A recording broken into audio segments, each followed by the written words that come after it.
Alors, un petit exercice que j'aime bien, parce qu'il a une morale. On aimerait bien que dans la vie, il y ait toujours cette morale-là.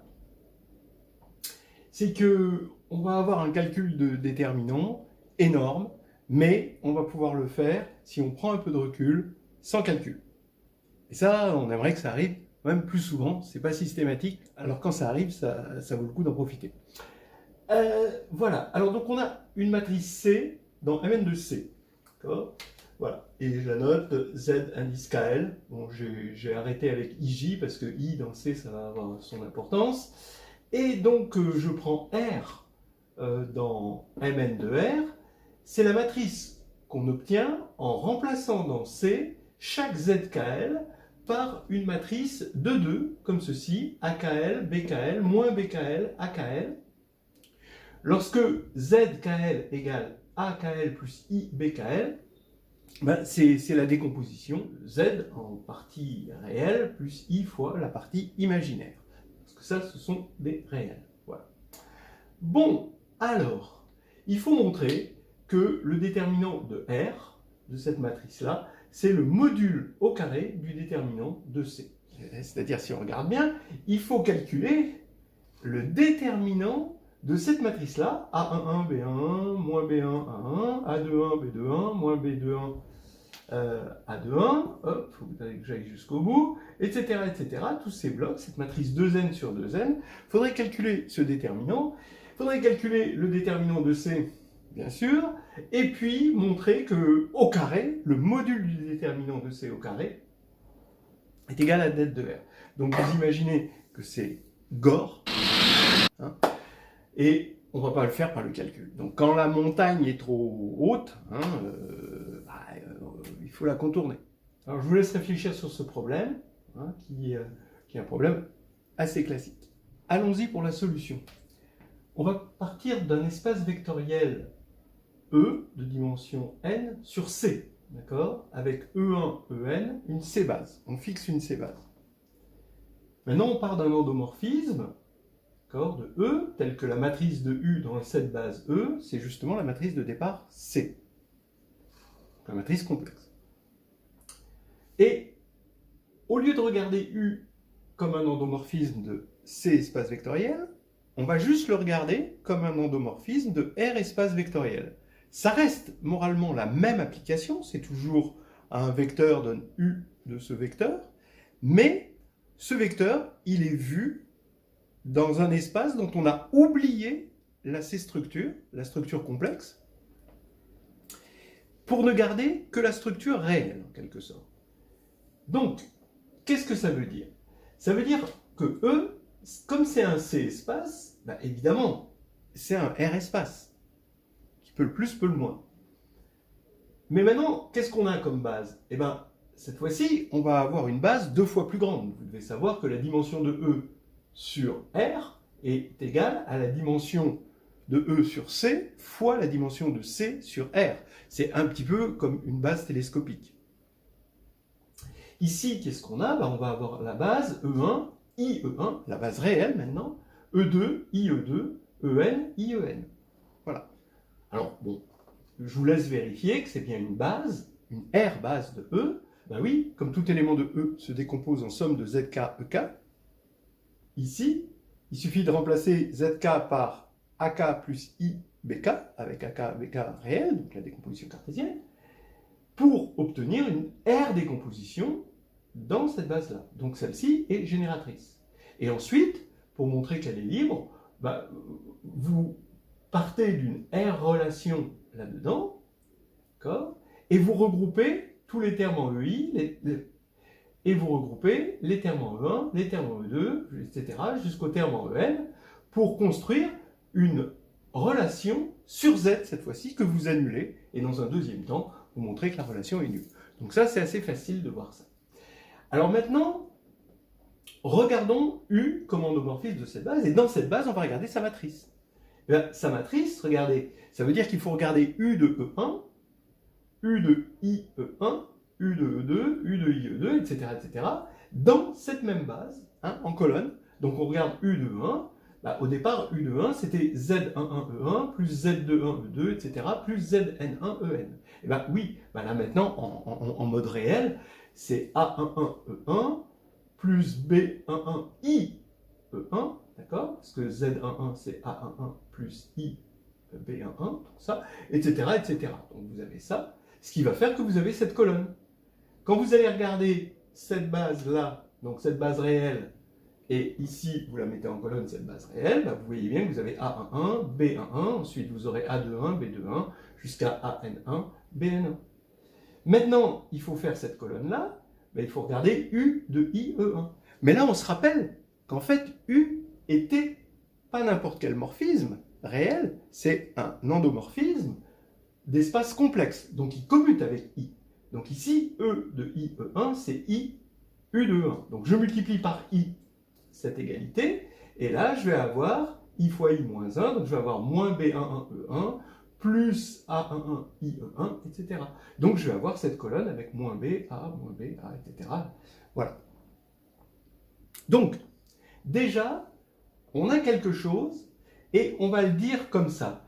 R et C, ce ne sont pas les mêmes matrices, mais elles proviennent du même endomorphisme. En quelque sorte, on dit que R est la représentation réelle de C.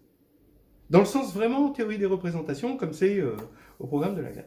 Voilà. Donc maintenant, on a compris comment ça se passe. On a ici, entre l'algèbre des endomorphismes de E, vu comme c'est espace vectoriel, et l'algèbre des endomorphismes de E, vu comme R espace vectoriel, on a une application qui a U donne U. Alors on peut l'appeler UR si vous voulez le différencier, mais c'est quand même la même application en soi. Elle va du même ensemble vers le même ensemble, sauf qu'on a oublié sa structure complexe. Bon, donc ça c'est un morphisme, évidemment, hein, je veux dire, c'est trivial que c'est un morphisme Alors un morphisme de quoi? Pas de C-algèbre, puisque ça c'est une C-algèbre, mais ça c'est pas. Mais les deux sont des R-algèbres, donc c'est un morphisme de R-algèbre. Et ici, comme on a fixé une base, ici on a fixé la base E, on a un isomorphisme entre ces matrices et les endomorphismes. Et là, on a fixé une base EIE, d'accord? Et là, ici, on a aussi un isomorphisme.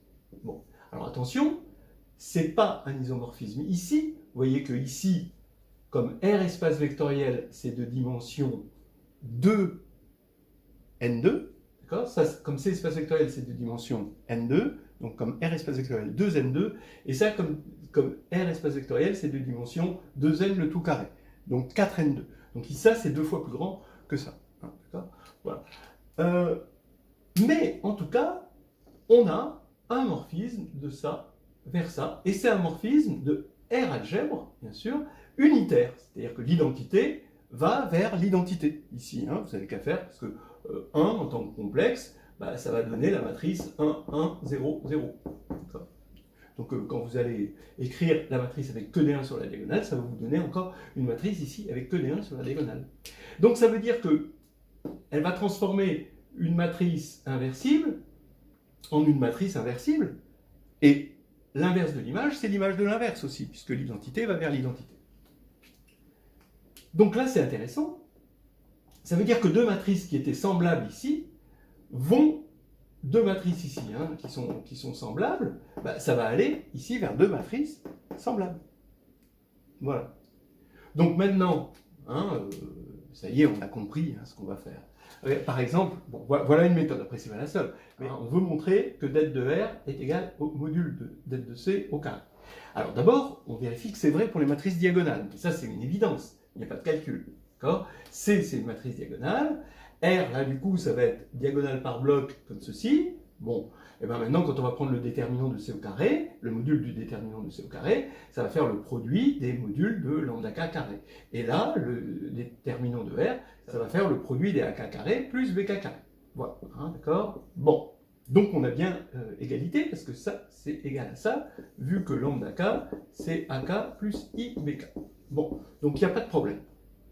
Donc du coup, ça va être vrai pour les diagonales, donc ça c'est vrai pour les diagonales, bah, comme le déterminant est un invariant de similitude, eh ben, ça va être vrai pour les matrices diagonalisables. Et comme c'est une identité, ben, on va dire polynomiale, si on regarde ça comme variable sur R, c'est pas polynomial sur C, mais c'est polynomial comme variable sur R, et ben, c'est continu.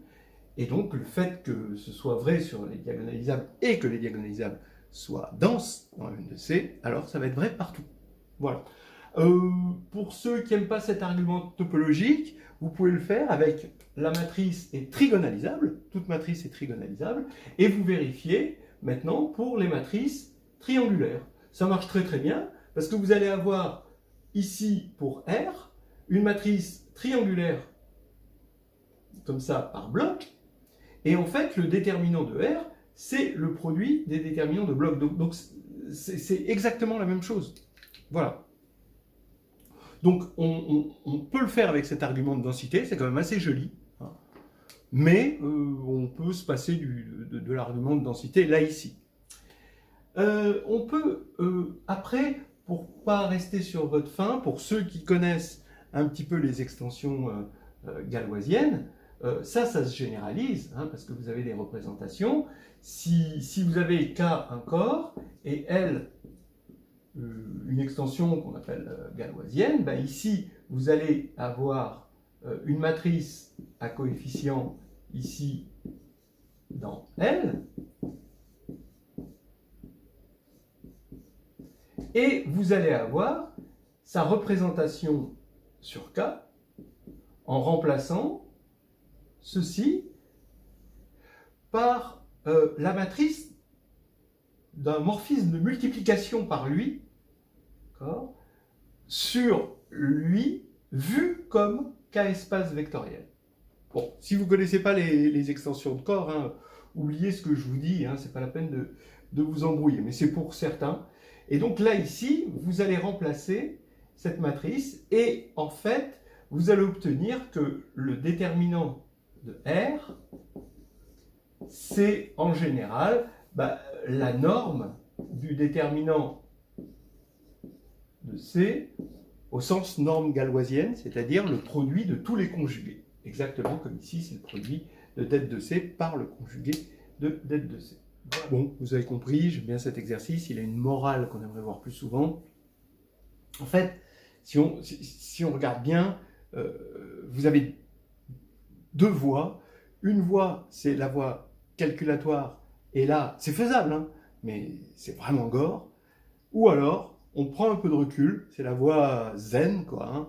On prend un peu de recul, la voie yin, comme on disait avant, et comme disait Grothendieck, et bon, Grothendieck est allé beaucoup plus loin dans le recul, hein, attention. On ne compare pas cet exercice aux travaux de Grothendieck, mais en fait, dès qu'on prend un peu de recul, c'est juste U donne U. Cette matrice C donne R, c'est simplement U donne U. Et ça, c'est quand même assez extraordinaire. Et le fait de voir les matrices, des fois, eh ben, c'est l'arbre qui cache la forêt, en quelque sorte. C'est la matrice qui cache l'endomorphisme. C'est le sage qui monte la lune et le fou qui regarde le doigt.